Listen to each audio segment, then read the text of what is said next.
आप सभी भाई बहनों का आध्यात्मिक ज्ञानात्मक चैनल की संध्या बेला ज्ञान कक्षा में एक बार फिर स्वागत है।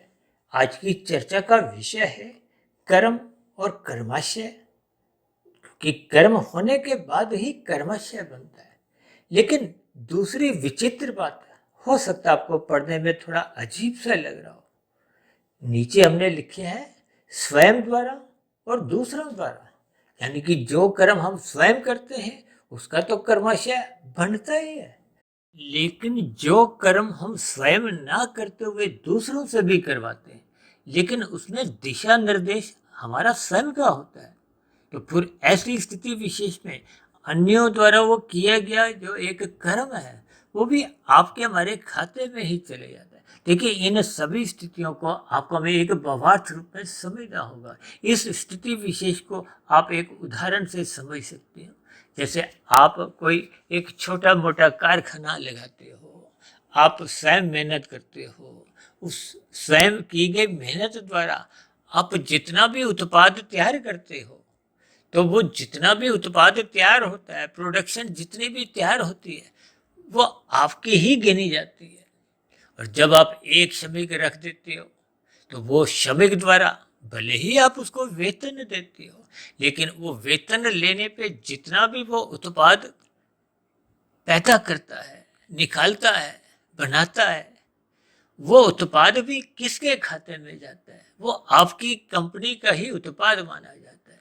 यानी कि पहले आप 100 पेटियां कोई बना रहे थे, अब 130 पेटियां बन रही हैं, यानी कि 30 पेटियां दूसरे द्वारा बनाई गई, तो अब आपका कुल उत्पादन 130 पेटियों का हो गया। देखिए, ये मात्र एक सरल उदाहरण द्वारा मैं कर्मों की स्थिति को समझाने का एक प्रयास कर रहा हूँ। और न्यायालय में तो ऐसे देखिए कितने ही मुकदमे आते हैं कि हत्या करने वाले को भी हत्यारा माना जाता है, और जिसके कहने पे वो हत्या को एक अंजाम दिया जाता है, यानी कि जो उसकी एक कहते हैं ना वो सुपारी दी है। ये सभी स्थितियां का अभिप्राय क्या है कि हत्या करने वाले भी हत्यारा है, और हत्या करवाने वाला जिसने एक निर्देश दिया था, आज्ञा दी थी, तो फिर ऐसी स्थिति विशेष में ये जो कर्म के साथ हमने देखी कुछ तीर लगाया है ना, वो कर्माशय की ओर जा रहा है। यानी कि आपका कर्माशय फिर बढ़ता जाता है। इसलिए तो हम बार बार कहते रहते हैं जीवन में श्रद्धा पूर्वक सत्संग करते रहो। श्रद्धा पूर्वक सत्संग करने से ही आपको हमें अपने कर्तव्य कर्मों का बोध होता है, सही गलत की पहचान होती है। और जो मनुष्य सत्संग करता नहीं है, तो फिर ऐसी स्थिति में आपके हमारे जीवन में ये मर्यादाएं टूटने लगती हैं। आधा अधूरा धर्म से आपको हमें अपने कर्तव्य कर्मों का कोई बोध नहीं होता। जब सही गलत की जानकारी नहीं होती, ज्ञान नहीं होता, तो ऐसी स्थिति विशेष में जैसे जैसे आपके पहले के कुछ पूर्व जन्मों के संस्कार बने होते हैं, या यूं कहो कि जैसी जैसी मन बुद्धि की स्तर की स्थितियां होती हैं, फिर वैसा वैसा आपके हमारे नए कर्म होते रहते हैं। इसीलिए बार बार कहा गया है, जो मनुष्य सत्संग नहीं करता, सत्वगुण का संग नहीं करता, तो ऐसे मनुष्यों में ये पशु वृत्तियां पनपने लगती हैं। ये काम, क्रोध, लोभ, मोह, अहंकार, ये विकार एक गहरे तल पे पनपने लगते हैं। देखिए, जब विकार गहरे तल पे होने लगते हैं तो इंसानियत, मानवता समाप्त होने लगती है, धर्म की स्थितियां कमजोर होने लगती हैं। तो फिर ऐसी स्थितियों में पशु वृत्तियां जागने लगती है। यानी कि जिस इंसान का सत्संग कमजोर होता जाएगा, उसमें पशु वृत्तियां जगने की संभावना प्रबल होती जाती है। और ये पशु वृत्तियां ही मनुष्य से एक अनीतिगत कार्य है। ये जो विभिन्न प्रकार के अलग अलग स्थितियों में मनुष्य जो पाप कर्म करता है, वो फिर उसका कर्माशय बिगड़ता जाता है। इन सभी स्थितियों पर ज्ञान के अभाव में मनुष्य विचार नहीं करता। इसीलिए तो भगवान श्री कृष्ण जी ने गीता में विशेष अर्थों में अर्जुन के रथ के 5 घोड़ों की स्थिति को, यानी कि उन घोड़ों की लगाम, मन को समझाया है। और मन किसके अधीन होना चाहिए? बुद्धि के। इसलिए भगवान जी ने वो जो लगाम है अपने हाथ में ही रखी। इसका संदेश क्या है कि आपको हमें गुरु की आज्ञा अनुसार, शास्त्रों के अनुसार ब्रह्म मुहूर्त की स्थितियों में उठते हुए अपने अंतःकरण में सुधार लाना है, सात्विक स्थिति मजबूत करनी है। ये सात्विक स्थितियां देखिए मजबूत होती है गुरु के प्रवचनों को सुनने से, शास्त्रों का स्वाध्याय करने से। दिन में जहाँ कहीं भी कोई सत्संग सुनने को मिले उसको श्रद्धा पूर्वक सुनो, पढ़ो। देखिए सत्संग की स्थितियां, ज्ञान की स्थितियां पढ़ने से, सुनने से दोनों ही स्थितियों में आती है, लेकिन इसमें श्रद्धा होनी चाहिए। श्रद्धा का अभिप्राय मन बुद्धि का एक एकाग्र स्थिति होनी चाहिए। ये सभी स्थितियां फिर परमात्मा के सम्मुख बनाती है। और परमात्मा के सम्मुख होने का मतलब क्या है कि फिर वो लिया गया ज्ञान टिकता है, क्योंकि भगवान तो देखिए आनंद स्वरूप सत्ता है। और टिके हुए ज्ञान की जितनी सम्मुखता आपकी परमात्मा के सम्मुख बढ़ जाती है तो आपको हमें आनंद की झलके इसलिए मिलते हैं क्योंकि परमात्मा तो आनंद स्वरूप सत्ता है। और आनंद के पास ज्ञान नित्य बना रहता है। और जब हम माया के सम्मुख होते हैं, देखिए सत्वगुण के सम्मुख होते हैं, तो आपका कुछ ज्ञान बना रहता है, क्योंकि वो सात्विक स्थिति है, प्रकाश में स्थिति है। और जब हम संसारी स्थितियों में रजोगुण के सम्मुख होते हैं तो रजोगुण में तो ज्ञान ही धुंधला होता है। जैसे धुंध में देखिए आपकी आंखें स्वस्थ भी हों, देखिए गाड़ी जब हम चला रहे हैं आपकी आंखें हमारी स्वस्थ होने पे भी आपको में अधिक दूरी का तो नजर ही नहीं आता, इसलिए तो हम गाड़ी धीरे धीरे चलाते हैं। इसलिए क्योंकि तेज चलाएंगे तो दुर्घटना होगी, जहाँ ब्रेक लगनी होगी वहां फिर लगेगी नहीं, उतना समय नहीं बचता। इनके भावार्थ समझिए, यानी कि जब जब रजोगुण में रहते हुए संसारी गतिविधियों में नहाते धोते जब आपके हमारे भोग विषय बिगड़ने लगते हैं तो फिर ऐसी स्थिति में देखिए आपका हमारा ज्ञान तो धुंधला है, शास्त्रों का ज्ञान पूर्ण है नहीं। तो फिर ऐसे धुंधले ज्ञान में, आधे अधूरे ज्ञान में आपके हमारे अधिकांश कर्म कुछ अच्छे होते हैं, कुछ बुरे होते हैं। बुरे का अभिप्राय पाप कर्मों से है। और जैसे जैसे पाप कर्मों का क्रमशः हमारा बढ़ता जाता है तो उससे संबंधित संस्कार भी बनते जाते हैं।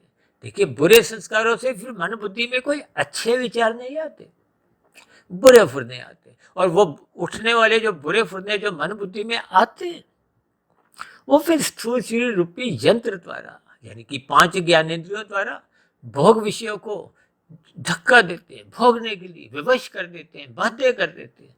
और कर्मेंद्रियों द्वारा पाप कर्म पुनः करने के लिए, यानी कि विषय भोगों को अधिक से अधिक संग्रह करने के लिए, अधिक से अधिक धन कमाने के लिए फिर वो भाग दौड़ में लगाते हैं। पाप कर्म करवाने से भी मनुष्य कोई लज्जा महसूस नहीं करता। आज समाज में इतने चोरी डकैती हेरा फेरी ये जो घोटालेबाजियां हो रही हैं ये बिगड़े हुए संस्कारों के कारण है। इन सभी स्थितियों पर आपको हमें विचार करना होगा। हालांकि आज हमारा विषय देखिए कर्म द्वारा कर्माशय की स्थिति है, यानी कि कर्मों का जो पुंज तैयार होता है वो कर्माशय है।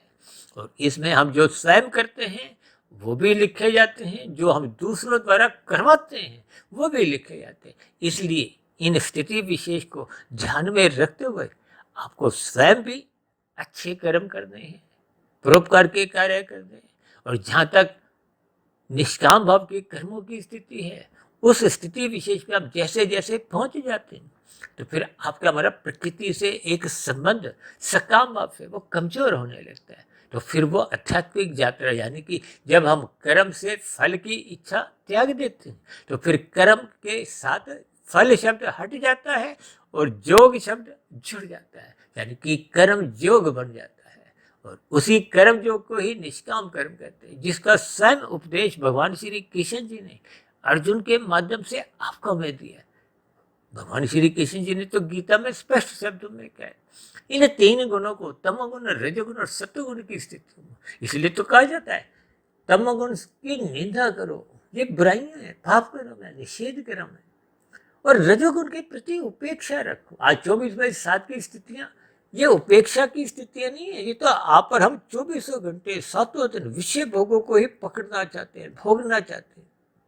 तो फिर ये आपका हमारा रजोगुण बिगड़ता है। बिगड़ा हुआ रजोगुण में सत्वगुण की बातें सुनना अच्छा नहीं लगता, प्रमाद की स्थितियां होती है। तो फिर ऐसी स्थितियों में पड़ोसी कौन है? तमोगुण। मनुष्य तमोगुण में गिरता है। देखिए जब जब धन अधिक आता है, संसारी वैभव अधिक आने लगते हैं, मान प्रतिष्ठा बढ़ने लगती है तो मनुष्य सहज ही मादक पदार्थों का, तामसिक स्थितियों का संग करने बैठ जाता है। ये बहुत ही एक सरल शब्दों में सच्चाई है। इसलिए हम सभी भाई बहनों को अपना रजोगुण सतोगुण की लगाम से नियंत्रित रखना चाहिए।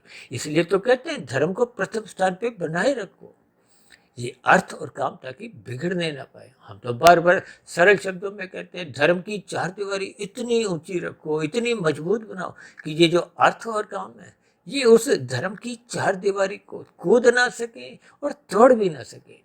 देखिए, जब धर्म प्रथम स्थान पे बना रहता है तो मनुष्य को अपने कर्तव्य कर्मों का भी बोध रहता है, अपने जीवन का जो एक लक्ष्य है उसका बोध रहता है। तो देर सवेर मनुष्य की आध्यात्मिक उन्नति के दरवाजे क्रमशः खुलने लगते हैं, यानी कि साधना होने की संभावनाएं बढ़ने लगती है।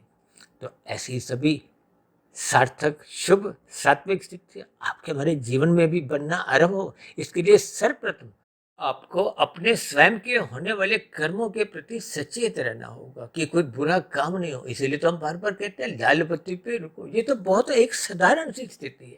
जब हम लाल बत्ती पे रुकने लगते हैं, केवल हरी बत्ती पे ही चलते हैं, हम दूसरों का हिस्सा नहीं खाते, तो ये सभी सात्विक स्थितियां फिर आगे चलते हुए श्रद्धापूर्वक सत्संग में मन बुद्धि लगाते हैं। श्रद्धापूर्वक सत्संग होने से फिर उस पर चिंतन मनन की स्थितियां आपको और गहरा धर्म की स्थितियां मजबूत करते हैं, सत्वगुण मजबूत करते हैं। ये मजबूत सात्विक स्थिति ही फिर आपको कर्म जो ज्ञान जो रूपी इमारतें उस सात्विक नींव पे तैयार करने का एक अवसर प्रदान करती है। देखिए, इन सभी स्थितियों के गहरे भाव आपको हमें समझने होंगे। इसलिए मेरी आप सभी भाई बहनों से विनती है, सर्वप्रथम अपने कर्मों में सुधार लाइए। और जैसे जैसे आपका सत्संग श्रद्धापूर्वक होने लगता है, फिर मनन चिंतन की स्थितियां ब्रह्म मुहूर्त में उठकर सहज ही अपना स्थान ले लेती हैं।